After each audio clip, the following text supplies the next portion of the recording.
we're going to kick ourselves off here. We've got a fantastic Share Your Experience episode with David Daniel Brown. I'm really grateful and honored to have you on and sharing with us today.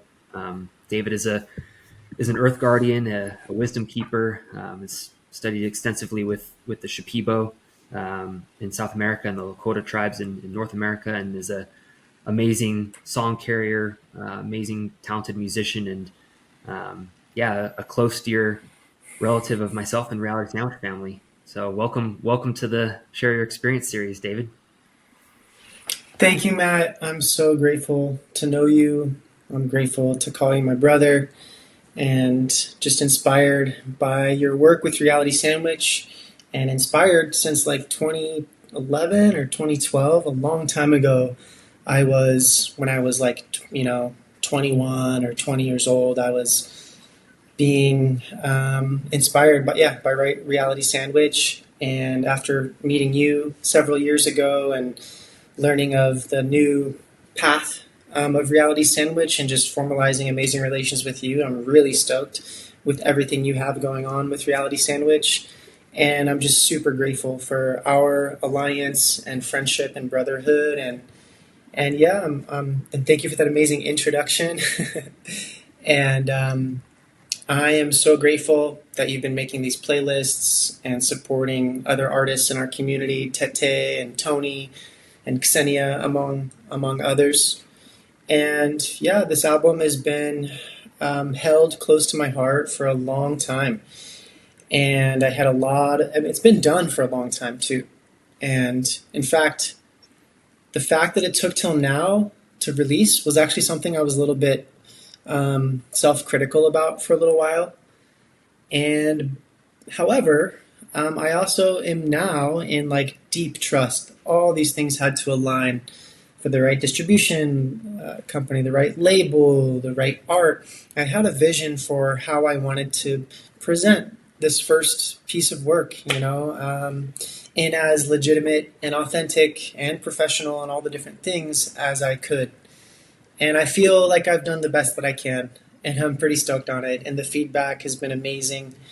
People have been having astounding reflections to me of the impact, and it's showing me that the intention I put in to each song and to the album as a whole is definitely being met.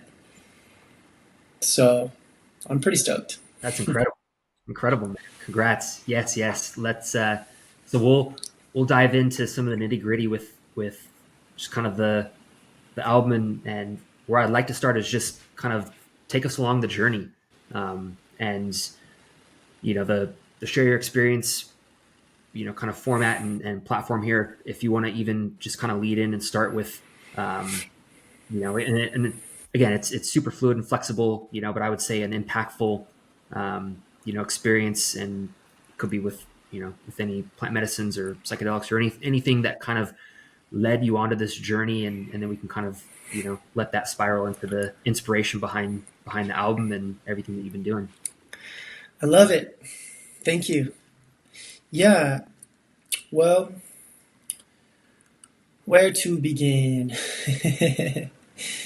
Well, I'd say it was around the time I was 21 years old is when I formally began to study with different elders, wisdom keepers, and elders from different traditions and different indigenous First Nations traditions from North and South America. Up until that point, I had been regularly exploring and learning along the way, but just not with elders, how to work with mushrooms, psilocybin, and had so many profound connections with these medicines. I didn't even know to call them medicines at the time. I just knew that I felt called to work with them, and they felt like they were literally cleansing the veils of perception, as others have written in the past. I think maybe that was Aldous Huxley. I can't remember. But my journey was one of really meditation. I'm actually going to rewind a few more years prior to that. It started with this book called the Tibetan Book of Meditation. This is when I was like 19. And it opened me to suddenly facilitating, not only doing my own meditation practices, but facilitating that for others. And I just kind of opened into that journey. It was on the tail end of me doing a management position for my first year in college, to like an entrepreneurial, how to run a business, kind of an entrepreneurial venture. And what it taught me is that I never wanted to put my energy into something I wasn't passionate about ever again. And upon completing that first year in university, I went to UCSB. I got a double major in philosophy and psychology. And as I went into my sophomore year, I came across this about meditation, and it was about 6 months later, I really dove into Ashtanga and then other limbs of yoga. And as I was studying philosophy and psychology, I eventually was getting curious about Carl Jung, and eventually was curious about Joseph Campbell and mythology. He was largely inspired by Carl Jung. And also around that time, I was really specifically going deep into Eastern philosophies as well as like the Western philosophy. And just really geeked out throughout my college years. When I went to New Zealand in 2012, towards the middle of my junior year, I got to spend 6.5 months there. I did my first Vipassana, 10-day silent meditation retreat, and I also gave up alcohol at that point. UCSB is a bit of a notorious party school, and I think I got all that out of my system. And while I was in New Zealand for 6.5 months, ecotherapy, backpacking, as they call it, tramping. They call it tramping in the bush, the Kiwis. And that was huge medicine for me to be in another culture for that long, to go through. I gave up meat at that time. I no longer am doing that, but I went through a big transformation at that time.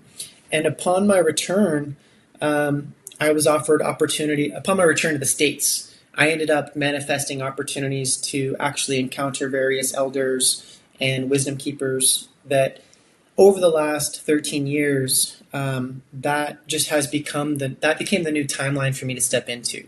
And up until then, I didn't know this is something I'd been calling in and wanting my whole life.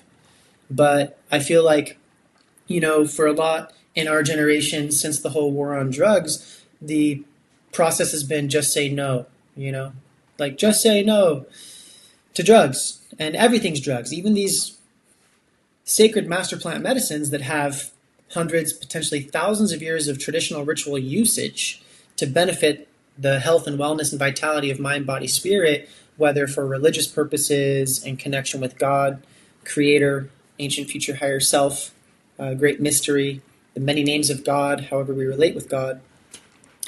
To me, as Graham Hancock and others speak of, this is a birthright to have opportunity to connect in that way, and for a lot of people, religion is like amazing and it helps them. And for me, it never quite was like fully capable of meeting me where I wanted to be met. I think this ability to have direct experience through entheogen exploration and study, but whether it's for therapeutic healing of depression, addiction, trauma, which you can with ayahuasca, with mushrooms, with many different entheogens.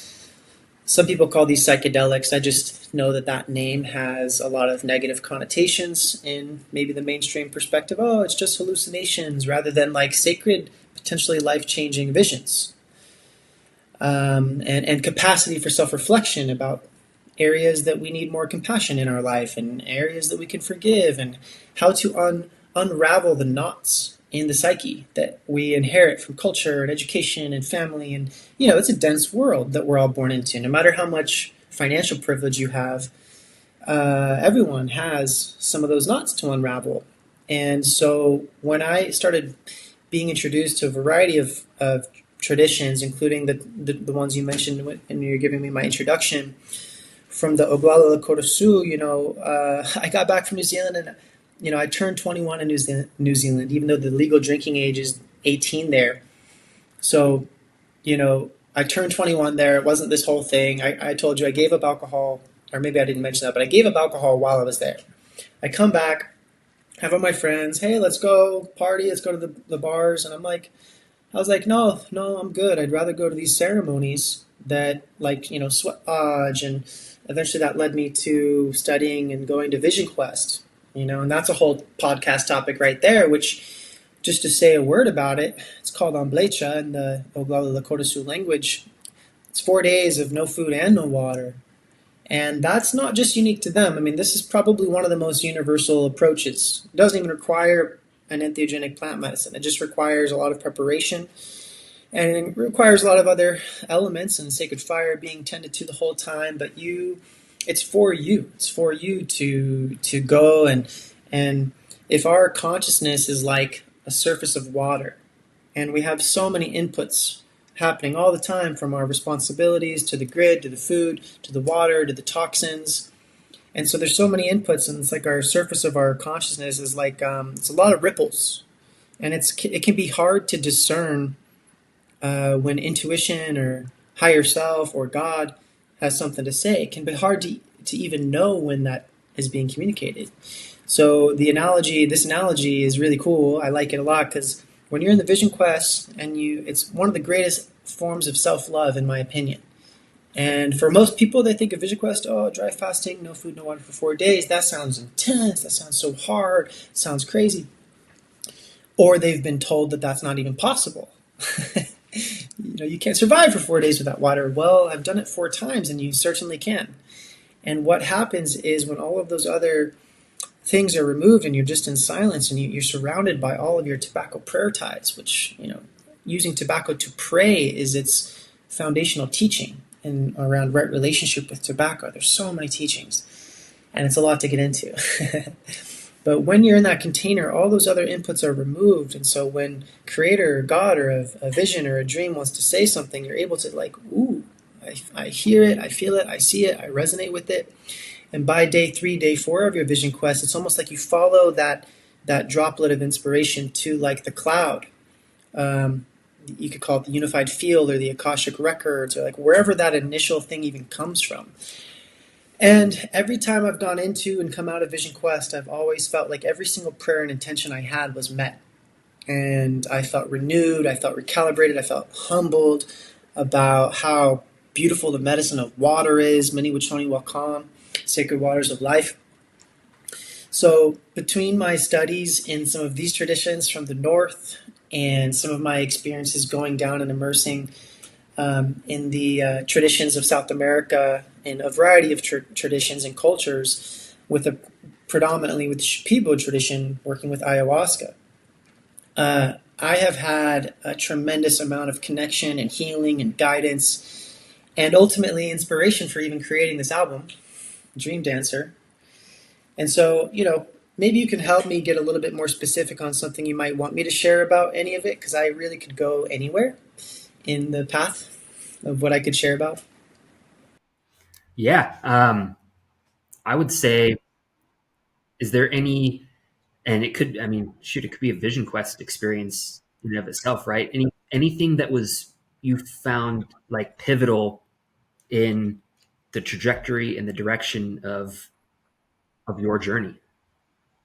Like I find that really interesting, those moments that we have that we find so pivotal, and like, kind of adjusting.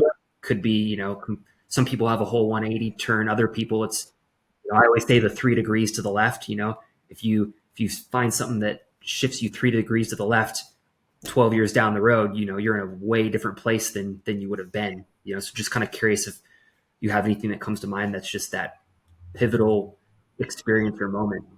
Yeah, there's several that come to mind. On my very first journey to Peru, I was pilgrimaging around different parts of the Sacred Valley, around Cusco and Pisac of Peru, and eventually to Island of the Sun and Island of the Moon, Lake Titicaca, which is bordered by Peru and Bolivia. And I was traveling with an Aymara and Quechua wisdom keepers. And towards the end of that journey, while we were on Island of the Sun, in Lake Titicaca, visiting these sacred springs and these ancient ruins, I was gifted a condor feather from one of the wisdom keepers, and they said that I was to be a bridge between the nations of the condor and the eagle. And they said my responsibility was to be a guardian of that feather until I found a Native American wisdom keeper in the north.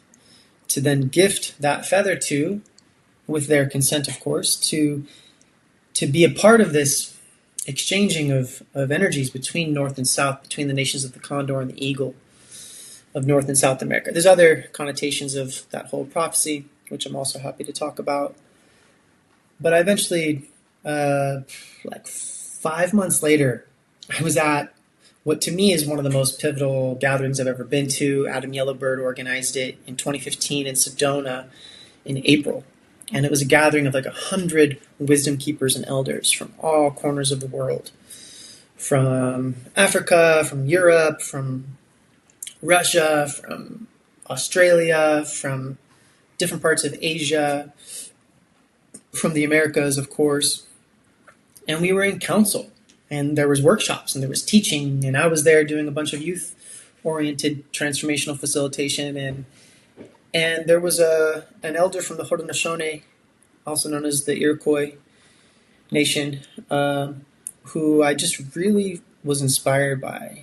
He had a crown of golden eagle feathers, and every time I heard him speak, and I was like 23 or 24 at the time, and I was still quite new to the whole path that I've now been on for 13 plus years with all these different elders. But every time I was around him, I was a little bit shy of just like, wow, this guy has so much light. And then like I could feel his love, I could feel his spiritual authority and his integrity. And I ended up asking him, hey, would you like, I explained the whole thing, and if he would like to carry this condor feather, and he agreed. And interesting thing happened, like 5 years go by, and he ends up finding me on Messenger. And was like, hey, nephew, like I've just finished 500 Star Lodge ceremonies. I'd love to return this feather to you. And I was like, really? Like, oh, okay. I didn't even know I hadn't talked to him that whole time. And he ended up sending it back to me. And I was worried it was maybe going to get like intercepted being shipped and mailed, just a single, feather. And it did. But then it somehow showed up like a month later at my house. So I now have it back, actually. And I'm carrying that feather. So that experience was powerful. A lot of experiences like that have continued to unfold in my journey, where I've gotten to be blessed by receiving knowledge and education from traditional First Nations wisdom keepers. And that's, been a huge part of my journey. Not only in gatherings like that, but also going and spending time with these communities and where they live, for months at a time, and really having a lot of direct experience. So that was one thing that came to mind that I felt called to share. Pertaining to Vision Quest, yeah, I have received quite a lot of clarity from Vision Quest over the years, and as well as from the Master Plant Dietas in the jungle. One of them that I'll share from the Vision Quest was a really, really strong vision on my very first Vision Quest. And I experienced lifetimes of being a colonizer from not indigenous to the Americas, European, settlers, colonizers, whatever. And I experienced lifetimes of being friends with the indigenous First Nations of this country. And then I experienced being a settler, having lifetimes of being not friends with the indigenous of this land. And then I experienced lifetimes of being the indigenous First Nations of this land, being friends and allies with the settlers. And then I experienced lifetimes of being the indigenous and being at war with the settlers and the colonizers. And I was so humbled from that first Vision Quest to have come. It gave me such a compassionate, like, ineffable. I don't know if it's possible to fully convey what that vision did for me and how it affected me, but I'll do my best. I feel like it just gave me the highest, most grounded middle path awareness, of like, when we talk about the eagle condor prophecy, it was 500 plus years ago that elders from North, Central, and South America were having visions that there was going to come a time for 500 years the nations of the eagle would almost completely overrun the nations of the condor. And that represents like the eagle represents like the technological, intellectual, masculine, um, developed world kind of worldview. And the condor represents the indigenous First Nations spiritual heart worldview. And so you can observe, the last 500 or so years of what happened in the Americas and with a lot of other parts of the world, that there was prophesized to be this time of deep imbalance between these previously polarized opposites. But the prophecy stated that around this time that we're now in, there's been many, many gatherings and rituals to honor this next phase of what was prophesied, is that after that period of disharmony, there would come the opportunity for a new timeline to emerge where the nations of the condor and the eagle, or the world views of the condor and the eagle, the feminine, the masculine, the yin, the yang, the mind, the heart, the technological, modern, and the indigenous and spiritual world views could not only come together in harmony, but that the new story that is needed for humanity, for the legacy, for the future generations, is not going to come from one or the other. It's going to come from a reciprocity and a dialogue, and I like to call it the eagle condor synergy between both. So I have a great awareness, having spent time on the reservations and in their villages in the north and the south, where my direct experience is pretty extensive, with kind of getting a very firsthand look at the reality of where things are for the First Nations people, and being blessed by receiving the medicine from their traditions and how they pray. A lot of people have a connotation of prayer that is only from a religious connotation. For me, the way I actually began to learn how to pray was through working with the elements, working with the inipi, the sweat lodge, and working with the sacred herbs that are burned on the stones as they're brought in. And there's just such a humbling aspect of it that it really taught me how to pray. I'm talking about the Red Road, Oglala, Lakota Sioux traditions that have blessed me so deeply over the years. Really taught me how to pray from my heart and how to walk in a good way, and how to. There's a lot more to say, but the gist of that is it's really benefited me and blessed me a lot and given me a lot of spiritual strength and fortification. And so that's one vision from a vision quest, from just one. There's a lot more to share, but No, that's awesome. That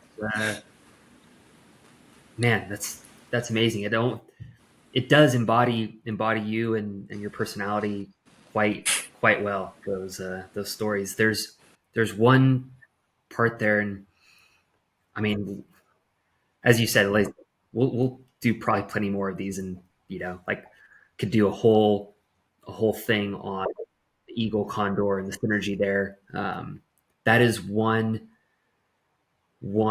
aspect that I've been meditating on for a number of months now, and my I'd say my frame of reference there is, and I think you kind of brought that up at the beginning too, kind of the, Eastern philosophy versus Western philosophy. And you've got, the high tension between exactly your vision quest story with, kind of the Western philosophy becoming, overpowering and dominating, and everything that kind of follows along with that with regard to, technology and, and being at odds with ancient wisdoms,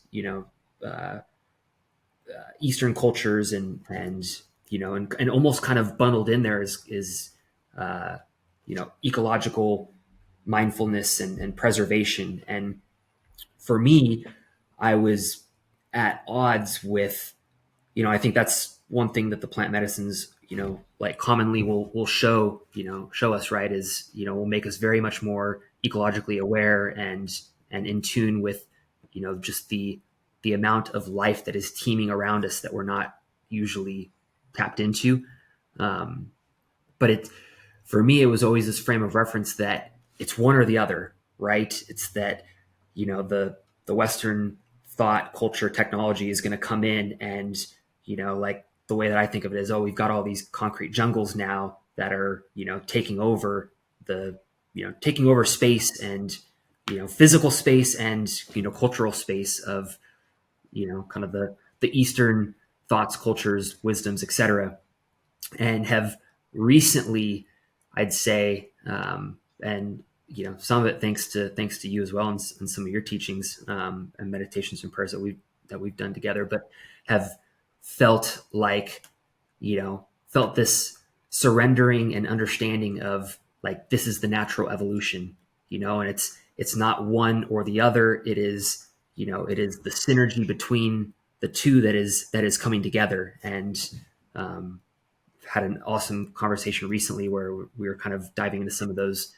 aspects of, maybe the technology is, the AI, right? Call it that, but like the technology is advancing to a point where, it's going to help us preserve the earth, and, kind of in a way that we wouldn't naturally be able to do. And, you know, so I don't know. There's definitely a lot more there for us to chew on that bone in another conversation. But I think there's some really incredible, evolutionary thought there that is to be had. Yeah.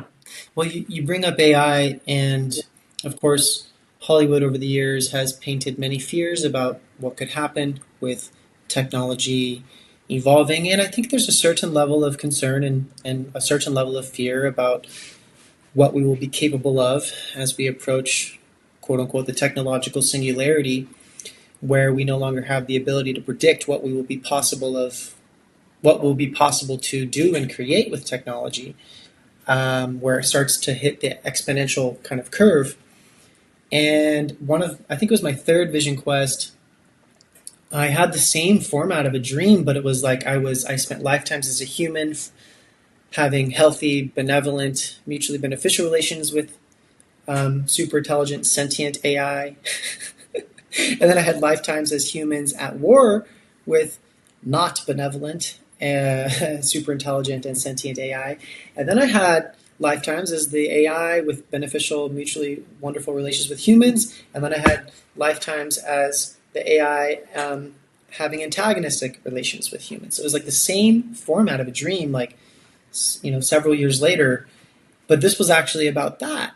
And, it's a brave new world with all that going. And the idea that we would only be using traditional approaches is not the way, because there's a lot of medicine there. But also, like, there's fruits of technology. Like, technology allows us to have amazing speakers and electricity and like festivals and dance floors and like bringing people together and really cool art and like, you know, technology is simply like fire. It's like, are we using it? How are we using it to to cook food, for warmth, for making metal? Like, it can burn, but it can also create. And technology is an extension of our mind. And so technology is not inherently bad. It's how we choose to use it. And there's this idea that if we are spiritually mature enough, then we can be grounded enough to use our technology for the highest and best good of all, with a benevolent intention and reason. And so, I really tend to see all things as like, is that eagle condor? Is there a middle path, to use the Taoist teaching? Is there a middle path between extremes? How can I find that middle path? I'm not perfect at it, and thankfully none of us are perfect, because if we were, life probably wouldn't be as fun. We all get to learn and grow one step at a time. And one other thing pertaining to your earlier questions around some of my experiences with ayahuasca and with DMT, I'll never forget when I was working with the Huni Queen Brazilian chief and sitting in prayer and drinking ayahuasca. And, I had smoked DMT before, and I had had these experiences, and in DMT, and I had these experiences where I was connecting to these realms that others have spoken of in different ways. And I realized not everyone was having those experiences, but I was consistently having those experiences. But I had never encountered those experiences with ayahuasca until this particular ceremony with this Hunikuin chief, when the same realms opened up before me. And there was a moment where I opened my eyes and I forgot that I was in a ceremony. I wasn't feeling confusion. Um, I wasn't feeling like any of that. But my jaw dropped to the ground because I forgot I was in a ceremony, because I was in a whole other dimension of time and space. And it was the type of thing where these beings felt like they were fifth dimensional or beyond.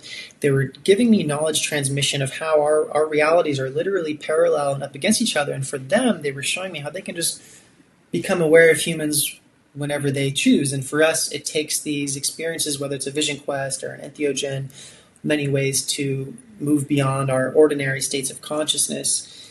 And there was just a tremendous amount of knowledge transmission, and the vibration I felt, even though I was in a holographic, multidimensional realm, it wasn't just seeing visions on an X and a Y axis in front of me. It's like a Z axis opened up, and suddenly I was in a whole other dimension. That's why my jaw was on the ground when I realized that I had temporarily forgotten I was in a ceremony, because this other reality I was experiencing was like, whoa, I just jumped into another dimension, which we do when we dream sometimes, I feel. But this is because, and in DMT is said, if you've ever read the book DMT, the Spirit Molecule by Rick Strassman, we know that DMT is contained in all living things. It's in every leaf. It's in every blade of grass. It's released when we have near-death experiences. It's likely released by the pineal gland. That's the theory. And it's released when we're in deep states of meditation or breath work. And likely it's what causes us to dream. So I highly recommend folks, if they haven't before, to check out DMT, the Spirit Molecule, the book by Rick Strassman, or the documentary, which Tete, who you mentioned, he actually scored the music for that film. Fun fact about him. So when I had this experience, the only thing I can say beyond what I've already shared is that when I returned from that experience, I humbly just asked these beings, I said, how can we do this again? It felt like the ladder between heaven and earth. I've been praying for that to be connected for however many lifetimes. People talk about the story of the fall from, Adam and Eve and different stories like this. I felt like I reconnected to my ancient future higher self, which, if you've ever read Ken Carey's book, The Third Millennium, I saw you post one of my favorite quotes from him today, which I think is from that one. He does say that it's accurate to refer to it as both ancient and future, higher self, because from those perspectives, outside of the simulation of linear time, that's another thread, is, time doesn't really quite make sense from those perspectives in the way that we are currently operating within time. And so again, to refer to it as ancient future higher self, it sounds like a paradox, but if you've ever studied Taoism, they say in the Tao Te Ching and the koans and the paradoxical teachings, if it's not a paradox, it's probably not even close to the truth. So when I had that experience, it occurred to me that I wanted to have it again. And as I continued on my studies over the years, it got to be to the point where I found how I could attune more and more frequently to these realms. And now Terence McKenna and people like him, I've seen some blogs on Reality Sandwich that speak to the machine elves, as he would call them. I think some people, when they refer to elves or archangels, or as an indigenous concept, Winyapai, which is the name of one of my recently released songs, it means celestial immortals. The primary reason the Siacopai tribe in Ecuador drink yahe, which is another word for ayahuasca, the primary reason they drink yahe is to connect and formalize spiritual contracts with these beings that are purely benevolent, that they call celestial immortals. And they have many subcategories of the celestial immortals, including the Pleiadians and these beings and these beings. There's a bunch. And if you've ever studied anything about the cosmovision and mythology of indigenous people around the world, is that there's a common feature that a lot of them have origin stories that depict relations with specific stars or specific star systems. White Buffalo Calf Woman, who is said to have gifted all of the teachings to the Oglala Lakota Sioux, is said to have come from the smallest of the Pleiadian stars. So when I read that book from Jonathan Miller Weisberger called Rainforest Medicine, he spent 25 plus years helping them demarcate their land, multiple tribes in Ecuador, including the Siacopai, aka the Sequoia, and doing ceremonies with them. And he kind of pulls in this Taoist wisdom as well, and how he orients and talks about some of these things. When I read their description of the celestial immortals, to me, I didn't know what to call these beings. I was just calling them the DMT allies. There's a sense in which they're giving you a holographic, telepathic, and empathic at the same time kind of knowledge transmission, and maybe they're giving you a bit of a psychic surgery, they're giving you a blessing there, and even while you're having this holographic, multidimensional, interdimensional experience, there's deep trust, there's deep peace, there's benevolence. And people talk a lot about like different ways of relating to God and to ancient future higher self and to all these different beings. I think in other traditions, people have called them angels, people have called them elves, people have called them a lot of different things. There's a long list of different cultural and mythological representations for probably some of the same concepts. But for me, when I had that experience, all I could ask and pray for is, how do we do this again? It feels like this is like a reconnection with star family. Some people talk about the Galactic Federation and all these types of things, but that experience and the subsequent experiences I've had in those realms and the knowledge that's been given and the visions and the teachings have been life-changing, and absolutely inspired me to continue to grow along this journey. You know, I'm a fan of, and I validate the wisdom of all of the traditions. I think there's validity in medicine in all of them, you know, and I'm always willing to go and explore. And so not only do I have the years of study in a lot of traditions, but I have the direct experience, which is more in alignment with the Gnostic approach, which is through direct experience. Whether that comes through fasting or, you know, initiatory rites of passage with sacred, you know, powerful entheogenic medicines like ayahuasca. I have a unique kind of balance of both. And as I start to study more and more of a lot of these ancient traditions, there tends to be, and I'll kind of wrap up with this, there tends to be powerfully a lot of similarity between them. And the book that I'm listening to right now called The Immortality Key and others like that basically suggest that most religions are born from the entheogenic visionary states, what we could call archaic states of consciousness. They're primary to any religions and any teachings around religions, from these non-ordinary and expansive archaic states of consciousness. So I'm I'm so grateful for all of these experiences, and definitely have helped me to be more in alignment with my highest capacity for service, and in this case, with music. And I created the song Minya Pai specifically to support people having that connection with ancient future higher self, without needing to have these types of deep experiences, to hopefully transmit through sound and through my intention a connection that people can have that helps them remember that they're connected, and that we're not disconnected, and that we have that capacity for connection, which is, in my humble opinion, our birthright. That's what sovereignty is to me. It's divine co-creation. We're humans, and it's like, what is that quote? We should be humble, for we come from the earth, and noble, for we come from the stars. And to me, sovereignty is about a divine co-creation. We all have that source of God spark within all of us.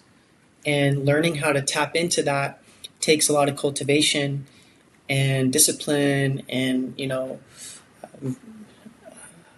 with the orientation to live in a virtuous way, to live a life of service, to have discipline. You know, there's a moral conduct similar across all of these different teachings.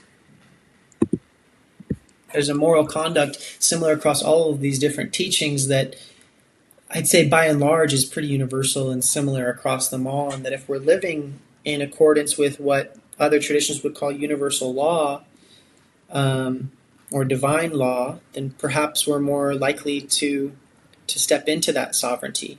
I don't think it just comes automatically.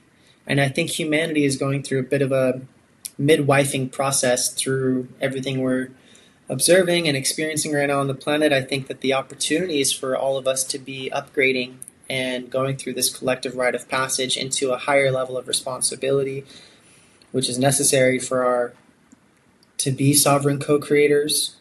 And look, we don't need to have any of these concepts embodied. We don't need to know about any of these things to live a life of service and to have a positive impact on people. But of course, I am one who likes to geek out on some of these philosophies and experiences. I mean, I'm already looking forward to some future follow up discussions and episodes for sure. I want to be mindful of your time too, and I'm curious, kind of given the journey that you shared and the experiences that you shared, like where for you does music play a role in that? The sound vibrations, and we can, I'll let you share anything that you want as far as the journey of crafting, curating, recording, um, the Dreamdancer album. But just kind of curious too on you know like how you feel music embodies that experience for you personally. Yeah.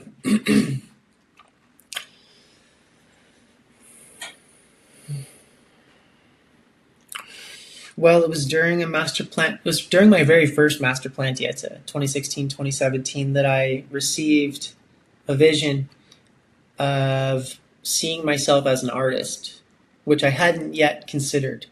When I started my journey, I was not yet singing, was not yet playing flute, was not yet playing percussion, even though my mom and my dad both, my mom plays classical flute, my dad plays drum kit. But for whatever reason, I didn't grow up with a connection to music.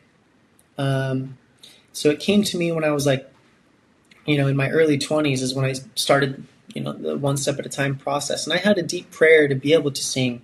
Actually, I was surrounded by amazing singers, and I just took it one step at a time. I often tell people that if I can sing, then anyone can. And if I can do play percussion or do any of this, then anyone can. It just really takes some time. It took me like 3 or 4 years before I was confidently expressing myself. And from then on, it was just like the floodgates opened. And yeah, I have just had powerful, revelatory, healing, therapeutic, and even religious experiences, spiritual experiences with music, with these powerful sacred master plant medicines that made me want to learn music, actually. That was what made me want to learn music. And, it started with flute, started with percussion, things kind of unfolded from there. And, I shared a couple days ago on my Instagram about a little bit of the backstory of the song Dreamdancer, and that I had a vision, a dream, while I was in the jungle of Peru, in a Shipibo village.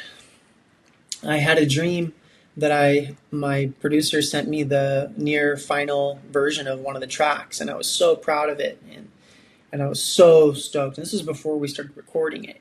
And fast forward a few years, that actually ends up happening. And somehow I had this impression that I danced my dreams into reality. And so I called that track specifically Dreamdancer, because I'm quite positive that I dreamt it like several years prior to it actually being created. And I've always been a dreamer. I've been keeping a dream journal since I was 18. Highly recommend people to do that. That's a whole other topic as well, the importance of tending to our dreams. And I ended up calling the album that, the avatar state, the state of going sage mode, going full embodiment, self-realization, self-individuation, There's a lot of ways to refer to it. The bodhisattva, I'm not enlightened until all are enlightened, so I devote my life to service to all. However we frame what a fully embodied, like virtuous, loving, compassionate life of service would look like, to me, dream dancing kind of captures that balance of the middle path between being fully willing, committed but unattached, fully willing to participate in life. And even though, quote, the illusion of life, we're fully willing to participate, but we're also not getting lost in the illusions of separation. We're fully willing to show up and do our best and embrace the uncertainty. None of us know how things are going to unfold. For us personally, for the world, a lot of uncertainty at this time. But dream dancing, it's like I'm powerfully showing up day in and day out, tending my garden, to use that metaphor. Planting new seeds, collecting new seeds, sharing my seeds with people who also might want those, and pulling up the weeds. It's like it's disciplined daily living. Discipline is just consistently watering a seed to give it the potential to sprout and become what it has the potential to be. Holographic fractal of infinity in an acorn. There's so many dropping around me right now. I'm in an oak grove, essentially, up here in the forest. So to me, sound and the act of creation through sound has been a huge part of my spiritual cultivation and journey and evolution. And to me, it's inseparable from and I think in general, from the spiritual journey of, a lot of people are creative in different ways. So, music is one, art. I mean, people can be creative in their jobs doing like logistical things too.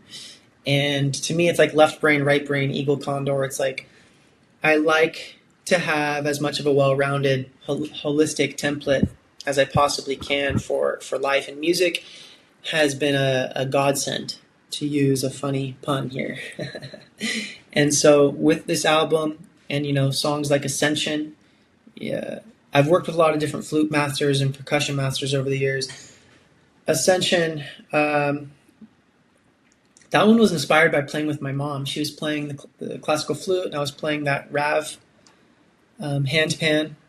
And then I was like, I need to use that melody, and I need to use this flute. And the idea of Ascension being the first track and Divine Descent being the final track, it's because a lot of people are talking about ascension, and yes, from our human self ascending to some of these Winyapai, holographic fractal, multidimensional states in connection with the ancient future higher self. Maybe we would call that ascension. The avatar is the divine descent of that same ancient future higher self into form. So there's not all the same perspective on that. Some people say, oh no, an avatar is the literal incarnation of a divine being. And sure, maybe that's an appropriate definition too, but it also means the divine descent of, that part of us that never left unity consciousness, that is still there outside of the world of time, to enter into the world of form and to dance in the field of time. So it's like that perspective between the eagle, the higher self that has the perspective of everything, and then the human self, like walking in the valley, like on the ground. And like, how do we have that dance between ascension and descension? It's like, it's kind of a bit of a paradox. And Xianxia is a word that means immortal heroes. That comes from the Taoist, ancient Chinese language as well. I've been bringing in a lot of words that refer to and kind of point to the same thing from a bunch of different directions. Dreamdancer, Winyapai, Celestial Immortals, Ascension, Divine Descent, etc. So my prayer with this album is that it's supporting people and at least inspiring people to be more curious about the origin and nature of our consciousness, and what does this all have to do with? Like, what is this whole idea of our birthright and all of these other non-ordinary states of consciousness? And like, not everyone's going to be interested in exploring them and having direct relationship with them, but it is apparent to me that the world would be a lot better off if young people were given the opportunity for education and right relationship, to go and have the opportunity for authentic rites of passage, to make that demarcation between being a child and now being a man, between a boy to a man or a girl to a woman, through some form of a traditional rite of passage. Not that everyone, again, is going to want some of these experiences, but I do plan to co-create a legacy where these traditions are protected and preserved, and these traditions are honored and made most relevant for the modern context. But they are pathways to remember and return to our heart, and they're very, very, very important. And that's another thread for another podcast for sure. Well, I am deeply grateful for just you and sharing the amazing music and sound vibrations. I know it. I was saying at the beginning of the episode that when Yapai was, when you had shared that with me, it was like just like you mentioned, like it was its own mini journey, and kind of the little roller coaster ride that it is, just this cinematic experience, and then you feel like you've been through another dimension, and then you're back, and now listening to the whole album, it's it's curated and collected in such a nice way, and I just am honored to kind of hear you talk about it in that way, and the ascension, and I was, I'm already like, wow, Divine Descent is like the perfect sunset on this album, and the yeah, the fun that is Vargonomics as well, and all the kind of weirdness that one brings. I'm like, oh my gosh, like I love, I'm like, this is so David, I love this. But yeah, deep gratitude for you sharing with us, sharing just experiences and journeys. I'm very, very looking forward to some follow-ups, just to kind of dive into some fun meat and potato topics, as well, that that we can discuss later. But yeah, we'll have everything linked up in the show notes here, and have been sharing the Dreamdancer album with the Reality Sandwich community here this week. So yeah, mad love to you, brother, and I know you got a jet, so I'll be mindful of your time, and yeah, thank you. Muito obrigado. Obrigado, hermano. Thank you for this opportunity. There is a remix album being planned, by the way, and we can talk more about that at another time. But I'm so grateful for you, brother. Thank you for this opportunity. Love you a whole bunch, and I'll talk to you soon. Yep. Talk to you soon, brother. Peace.